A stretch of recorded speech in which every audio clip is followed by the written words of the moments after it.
Hello everyone, কেমন আছো তোমরা সবাই? আশা করি সবাই খুব ভালো আছো। তো আমি খুবই ফিস করে কথা বলছি বিকজ এখন প্রায় রাত 12:30 বাজছে আর আমি একজনের রিডিং করলাম। তো ভাবলাম কেন দেখে নিই তোমার পার্টনারের নাইট ফিলিংস কী রয়েছে। This is a collective reading, general reading, timeless reading. বেশি বক করবো না যে এটা করো ওটা করো।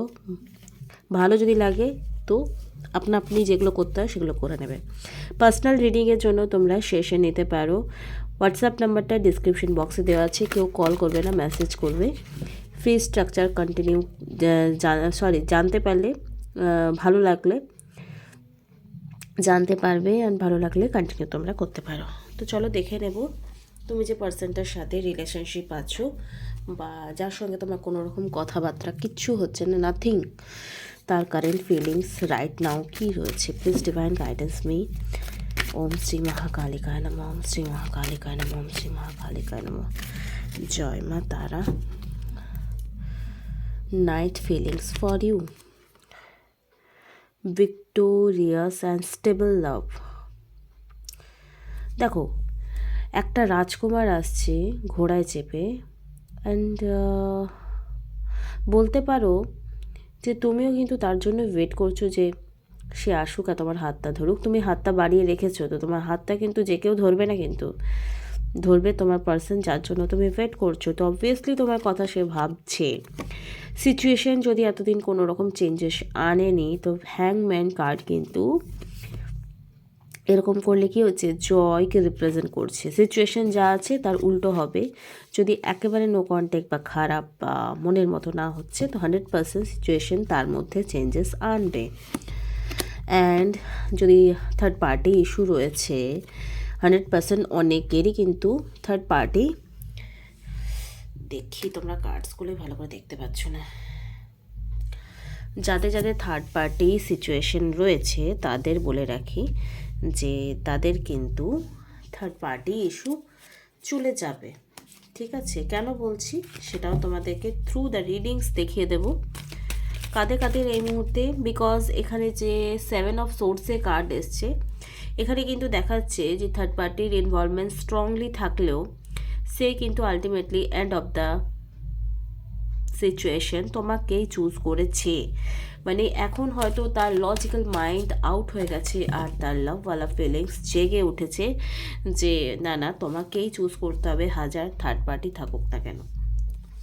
কারণ এখানে চলে এসছে দ্য সান কার্ড। আর সান কার্ড তো জানো তোমরা কি, লং টার্ম হারমোনিয়াস লাভ, মানে এখানে হারমোনিয়াস রিলেশনশিপকে রিপ্রেজেন্ট করছে, হারমোনিয়াস রিউনিয়নকে রিপ্রেজেন্ট করছে।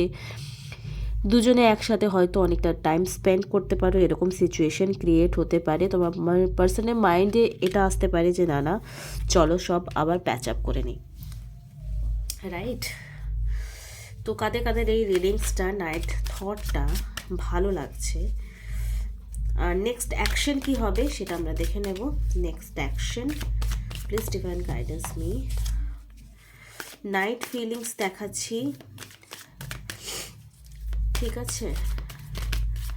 এবার দেখো তোমাদের পার্সোনাল টক কী হতো সেটা তো তোমরা তোমাদের মতো করে অ্যাড বা রিমুভ করে নিতে পারো। আমি 3টে কার্ড নিয়ে নিচ্ছি, বিকজ 3টে কেন 4টে কার্ড লাফিয়ে এলো। Stress, no thinking, day dream and inner voice. যে ট্রাস্ট লেভেল ছিল তোমার কথা যখন ভাবে, সেই ট্রাস্ট লেভেল কিন্তু আউট হয়ে যায়, বিকজ এখানে এসছে নো থিংস অ্যান্ড ট্রেসের কার্ড।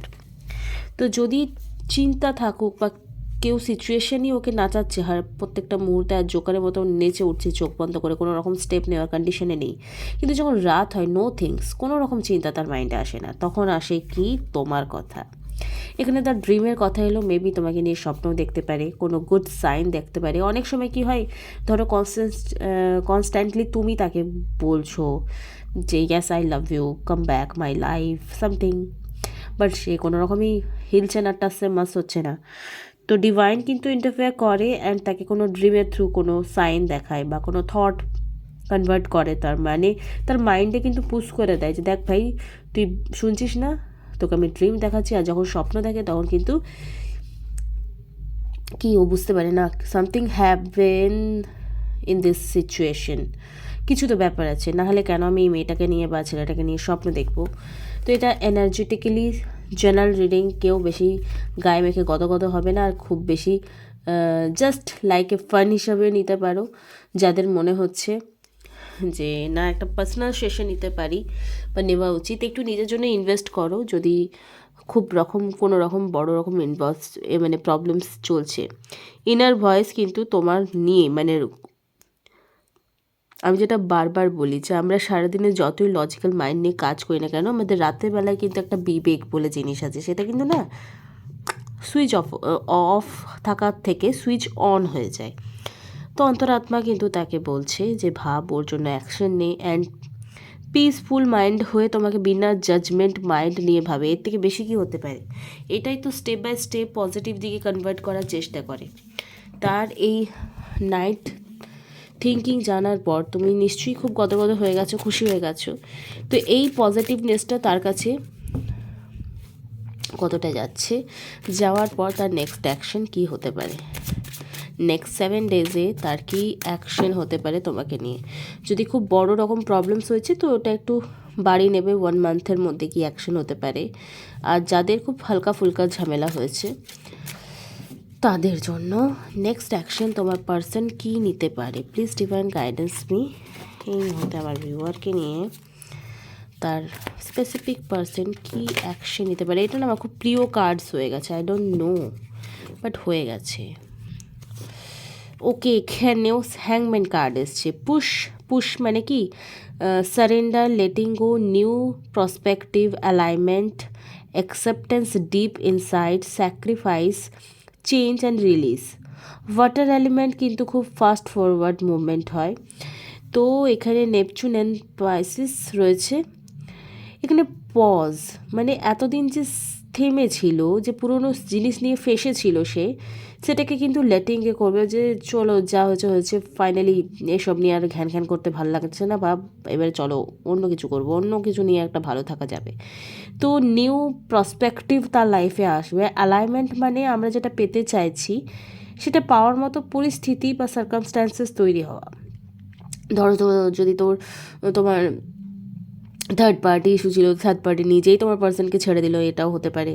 যদি থার্ড পার্টি ফ্যামিলি ছিল তো হতে পারে ফ্যামিলি বললো আরে তুই একই কথা বারবার বলছিস, চল ঠিক আছে তুই যেটা বলবি আমি মেনে নেব। তো সিচুয়েশন এরকম স্টেপ বাই স্টেপ হতে চলেছে, যেটা অ্যালাইনমেন্ট বলা হয় ছোট্ট ইংরেজি ভাষায়। অ্যাকসেপ্টেন্স ডিপ ইনসাইট, এটার মানে হলো যে ধরো তোমার কোনো জিনিস বা তোমার কোনো বিহেভিয়ার বা তোমাদের কোনো সিচুয়েশন তার ভীষণ রকম খারাপ লেগে গেছিলো, আর সেটা নিয়ে সে বড় একটা ডিসিশন নিয়েছিল যে না এই মেয়ে বা এই ছেলের সাথে আমি তো আর কোনো রকম সম্পর্ক রাখবই না। কিন্তু এই অ্যাকসেপ্টেন্স ব্যাপারটা এসছে বলে আর যে ব্যাপারটাকে নিয়ে এত ঝামেলা হচ্ছিলো এতদিন ধরে, সেটা খুব লাইট ফিল হচ্ছে তার। স্যাক্রিফাইস, যেই জিনিসগুলোর জন্য তার একসময় মনে হচ্ছিলো তুমি কম দামি আর তার সিচুয়েশন বা সেই পার্সনগুলো দামি, এখন তাদেরকে স্যাক্রিফাইস করে দিচ্ছে, মানে তারা কার্মিক ছিল। চেঞ্জ অ্যান্ড রিলিজ ছিল কাদের না কার্মিক পার্সনকে, আর চেঞ্জ ডেফিনেটলি সে কিন্তু হবেই। ওকে, এম্পারারের কার্ড এসছে, খুব পজিটিভ কার্ড আসছে, এবং মেজর আর্কানার ডেস্টিনি কার্ড আসছে। রেসপেক্ট করবে, লিডারশিপ রেসপন্সিবিলিটি নেবে, স্টেবিলিটি আসবে সিচুয়েশনে, তার থিঙ্কিং প্রসেসে, স্ট্রাকচার, রুলস অ্যান্ড পাওয়ার। এতদিন যে কোনো রকম স্টেপ নেয়নি রিলেশনশিপের জন্য, সে স্টেপ নেওয়ার মানসিকতা তৈরি হবে। অথরিটি, যেটাকে অ্যালাইনমেন্টের দিক থেকে যেটা এক্সপ্লেন করলাম সেটা লাগাতে পারো। ফাদার ফিগার, ফাদাররা কী করে, রেসপন্সিবিলিটি নেয়। এবারে বলবে চলো যা হয়েছে হয়েছে বাদ দাও, এবারে আমি সব কিছু স্টেপ নেব, তুমি জাস্ট আমার সাথে থাকো। ফোকাসড হবে, ফিগার আউট করতে পারবে, প্রোটেকশন, কন্ট্রোল, ডিসিপ্লিন এবং প্র্যাকটিক্যাল হবে। আগে না খুব ইমোশনাল ছিল তোমার পার্সন, এখানে কি বলছি, you are in the control and your hard work has brought you get rewards. You find yourself talking on new responsibility. Now it's great time to take on projects and hobbies requiring more mental fortitude. ওকে, তো এখানে actually responsibility নেওয়ার জন্য, responsibility মানে এরকম না যে আজ বললাম চলো বিয়ে করে নেবো, এরকম না। ধরো কোনো জিনিস কন্টিনিউ করতে গেলে আমাদের রেসপন্সিবিলিটি নিতে হয়। তো তার এই রিডিংটা পর তোমার যে পজিটিভ মাইন্ডসেট ক্রিয়েট হলো, এর প্রভাবে তোমার পার্সনের মনে কিন্তু 100% চেঞ্জেস আনবে, অ্যান্ড তাতে কিন্তু তোমাদের রিলেশনশিপ পজিটিভ দিকে কনভার্ট হবে, নট নেগেটিভ। ওকে, পজিটিভ দিকে কনভার্ট হবে। তো এখানে এম্পারারের কার্ডসটাও আমি নিয়ে নিলাম। অ্যাবান্ডেন্স, নার্চারিং, ফার্টিলিটি, যাদের এরকম ছিল যে ম্যারিড লাইফে বেবি হচ্ছে না বলে প্রবলেমস হচ্ছে, তাদের জন্য গুড নিউজ যে হ্যাঁ বাচ্চা হতে পারে। প্রেগনেন্সি, ওকে, গুড প্রেটেন্ডিং, ডেভেলপমেন্ট হতে পারে। অ্যাকমপ্লিশমেন্ট মানে কোনো কিছু ফাইনালি পেয়ে যাবে, এরকম কিছু ব্যাপার ক্রিয়েট হতে পারে তোমাদের দুজনের মধ্যে। এবং গ্রোথ আসবে। ইভ্যালুয়েশন মানে এটা চেঞ্জকেই ডিরেকশন দিচ্ছে। এবং অ্যাকশন, যে অ্যাকশনটা তোমার দিক থেকে নেওয়া উচিত বা তার দিক থেকে নেওয়া উচিত, সেই অ্যাকশনটা কিন্তু এবার সে নিয়ে উঠবে। আর একটা কার্ডস আমি এখানে বার করছি। ওকে, এসব কাপস তো বাপরে বাপ, এটা তো আরোই সুপার পজিটিভ কার্ড এসছে রিলেশনশিপের জন্য, এর থেকে বেস্ট কার্ড হতেই পারে না। ক্যান্সার, স্করপিও, ওকে, এখানে বলছে love, compassion, creativity, new feelings, spirituality দিকে কনভার্ট হবে তোমার পার্সন। তোমার জন্যই এটা পসিবল হয়েছে, তুমি যেহেতু অনেকটা স্পিরিচুয়ালিটি দিকে কনভার্ট হয়ে গেছো, তো তার দিকে সেটা মিররিং হয়েছে। নিউ বেবি প্রপোজাল পেতে পারো, ম্যারেজ প্রপোজাল দিতে পারো, বা বিয়ের প্রপোজাল পেতে পারো, বা কোথাও ঘুরতে যাওয়ার প্রপোজাল পেতে পারো। বাট কোনো মেয়ে এক্সট্রিম লেভেলে গিয়ে কোনো পার্সনের সঙ্গে ফিজিক্যাল হয়ে ভালোবাসি বলে প্রুফ দিয়ে নিজের ব্যান্ড বাজিও না, এটা আমি রিকোয়েস্ট করব। বা কোনো পার্সন, তোমার বর হোক, তোমার লাভস ওয়ান হোক, প্রচণ্ড ড্রিঙ্ক করে, প্রচণ্ড নেশা করে, অ্যাবিউজিং করে, এই সব ব্যাপারগুলো থেকে তোমাদেরকে প্লিজ একটু সচেতন হতে হবে, যেটা অনেক সময় অনেক মেয়ে করে না, বা অনেক ছেলে অনেকে করে না। মেয়েদের ক্ষেত্রে বলবো নিজের সম্মান বাঁচিয়ে ভালোবাসো। Okay fine. অ্যান্ড ছেলেরা প্লিজ, বাবা মা তোমাদেরকে, আমি মদ খাওয়াটা পার্সোনালি কিন্তু মানে আমি নেশা বলে ওটাকে মানে ইন্ডিকেট করব, কারণ দুর্বল লোকেরা নেশা করে আমার মনে হয়। ঠিক আছে, তো যারা এরকম রয়েছো যে নেশাভান করছো, উল্টাপাল্টা কাজ করছো, তারা প্লিজ এরকম কাউকে এন্টারটেন করো না। এরকম কোনো পার্সনের সাথে ডিল করলে এই রিডিংসটা কতটা ম্যাচ করবে আই ডোন্ট নো, বাট সাবধান, ভালোবাসতে গিয়ে পায়ে কুড়ুল মেরো না, ঠিক আছে? তো চলো নেক্সট রিডিং নিয়ে তোমাদের সঙ্গে খুব তাড়াতাড়ি দেখা হবে। Thank you so much. যে কটা কড়া কড়া কথা বললাম না, ওগুলো যাদের সাথে ঘটছে প্লিজ একটু অ্যানালাইসিস করো। Tata, good night.